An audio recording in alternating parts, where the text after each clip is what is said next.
Welcome back to The Secret Life of Parkinson's. I'm your host, Jessica Krauser, and I'm here with Brian Baker. Hello. And it's just the two of us Again today. I know. I'm starting to enjoy my time with you. I'm starting to enjoy your time with me. I don't know what you just said, but yeah, sure, we'll go with that.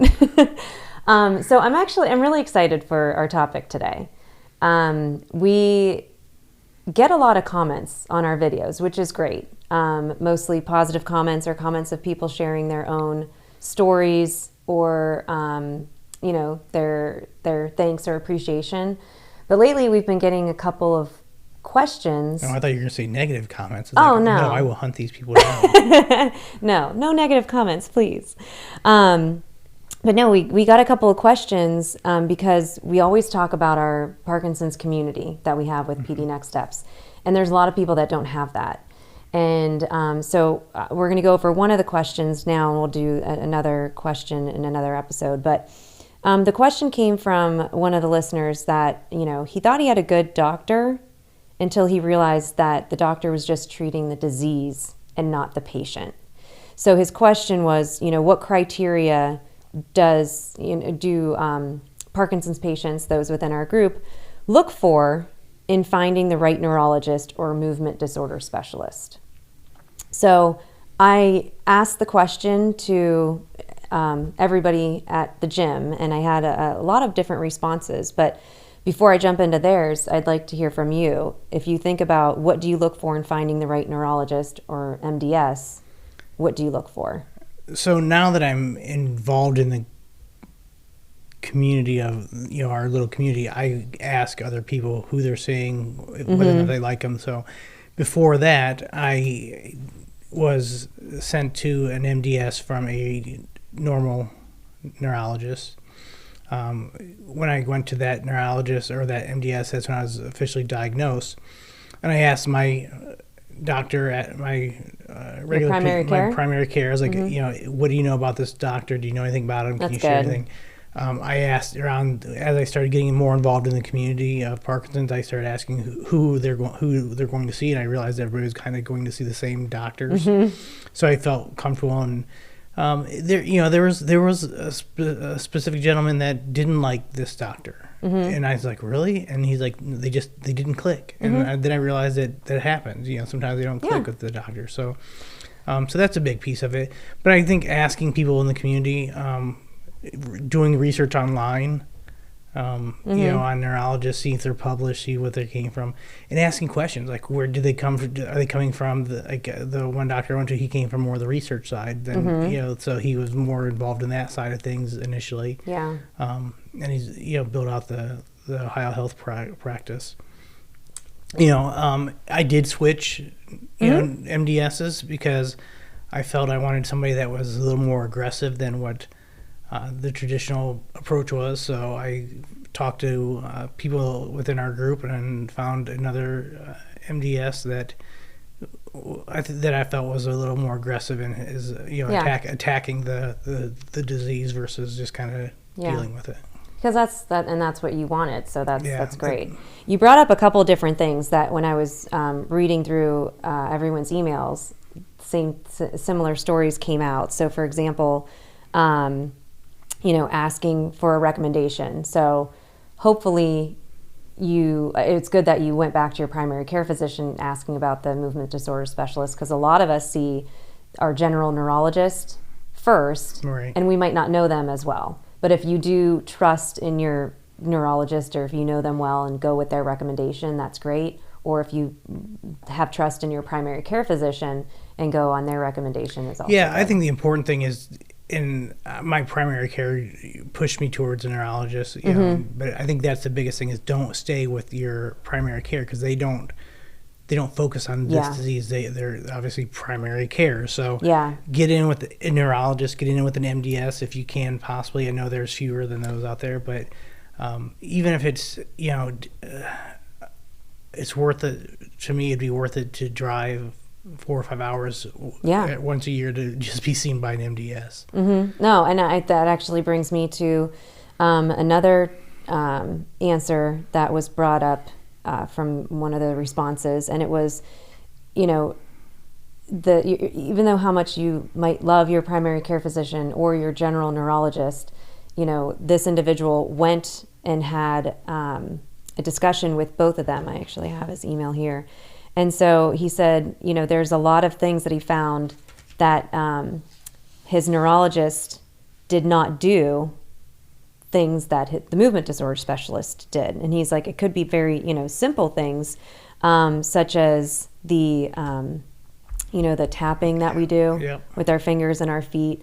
They said, even something like that wasn't done to help understand, are there issues with balance and the other movement checks, or the general neurologist or the PCP didn't check for those hidden symptoms, so like the depression or the apathy and sleep or constipation, things like that.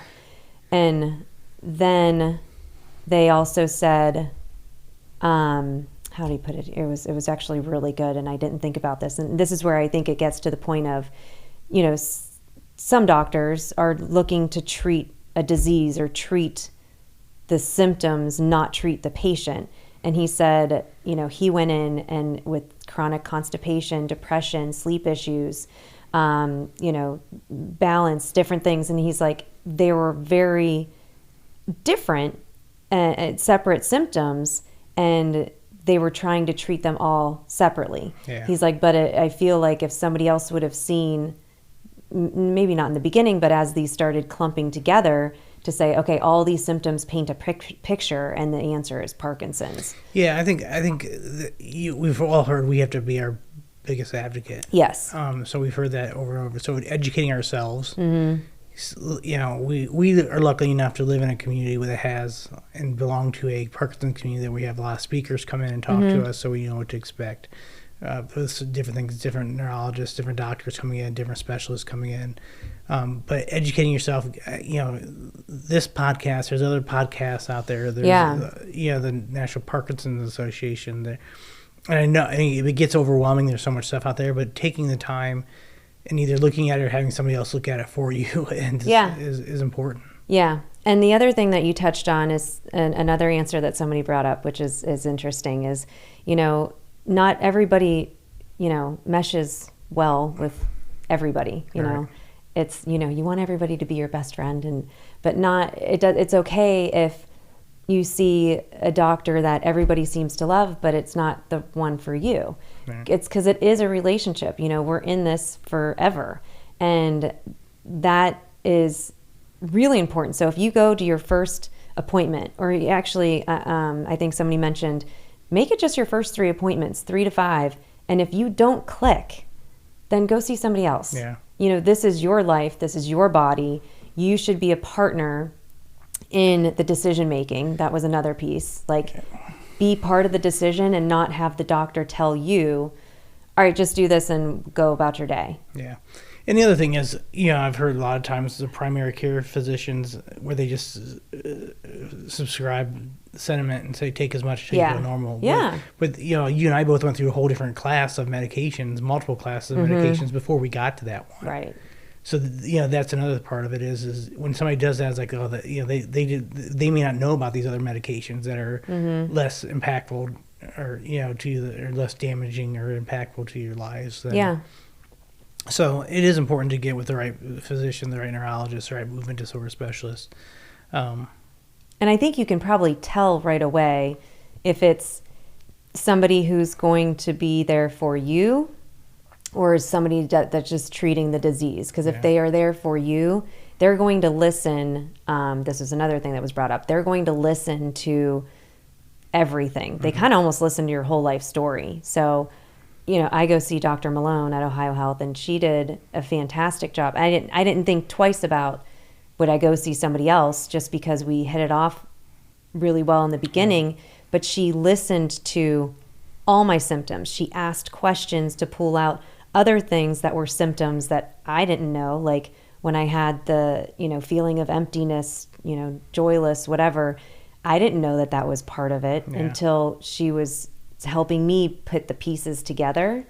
And that, I think, looking back, it's like, I didn't have criteria for what kind of doctor I'd want to see, but that is definitely big on my list. Yeah, I was talking to somebody just last week. I think we went and had lunch. I had lunch with a friend, and she was telling me that when she went to the movement disorder specialist she goes to now, that is the first time that he basically looked at her husband and answered for her, and he turned to her and said, okay, now I want you to answer for yourself. And so it's the first time she said somebody cared what she had to say versus explaining to him what was going to happen. So she clicked right away. She's like, oh, he cares. It's all about me now. He cares what I have to say. He cares how I feel. And that made her feel like this is the right doctor. Yeah.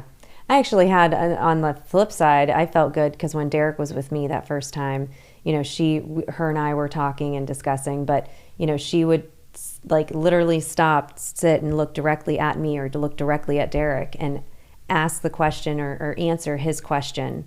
And versus, she's not like, right now, every doctor, you feel like you're going in for a quick checkup at any physician. They're like on their computer, they have to type things in. But, she stopped and she was having a conversation with us and was, that went a long way as well. Yeah, I mean, we know there is a short window that they have, but I've never, by the neurologists that I've seen, I've never felt rushed.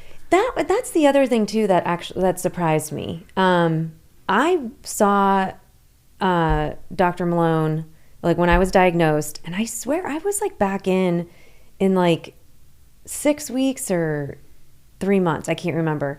And then I think I went back again 3 months. Like I was seeing her every 3 to 4 months, just in the beginning at least, to write my dosage and probably make sure that what we're doing was working, or if it wasn't working.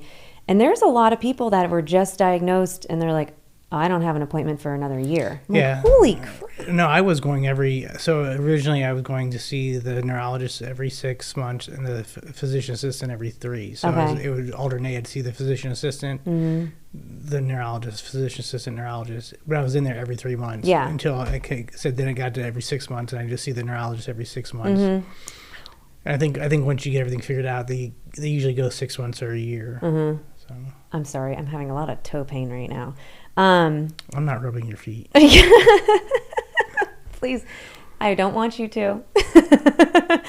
The other thing I think we should tackle here is, this thing about, we've had a little experiment with somebody down in Florida that's kind of joined our community from a distance. And that's the other thing is, if you're a listener to this podcast, if you have Parkinson's, we do Zoom the classes on Zoom. There's other exercise programs that are out there online. So it doesn't matter, with today's technology, it doesn't matter where you live. If you want to be part of this community, most people we welcome. I mean, just joking. Stop it. No, we welcome everybody. So there's Zoom classes. There's, we've kind of experimented a little bit with the person down in Florida, and I wonder if the same goes for physicians, right? Because there's teledoc. Yeah, teledoc. And I did teledoc with Dr. Malone. You have to be in Ohio for her to do it. But, if there's somebody that's not close to you within your state, at least for follow-ups, I'm wondering that's going to be helpful. Yeah, I did my first visit at the Cleveland Clinic for my DBS. Did you? It's like, we can do I was like, if I don't have to drive up there. That's nice. That's good. So, technology can be a good thing sometimes. There was one other piece. It was building the having another piece of criteria that I think is important that I didn't think of before was the resources and the team that surrounds your MDS. So when we talk about Ohio Health all the time because that's where we go, but they have like every time I leave, I swear I get a call as a follow up because we talked about physical therapy or occupational therapy or just what's like when you're emotional, just like regular therapy. Mental health. I don't know.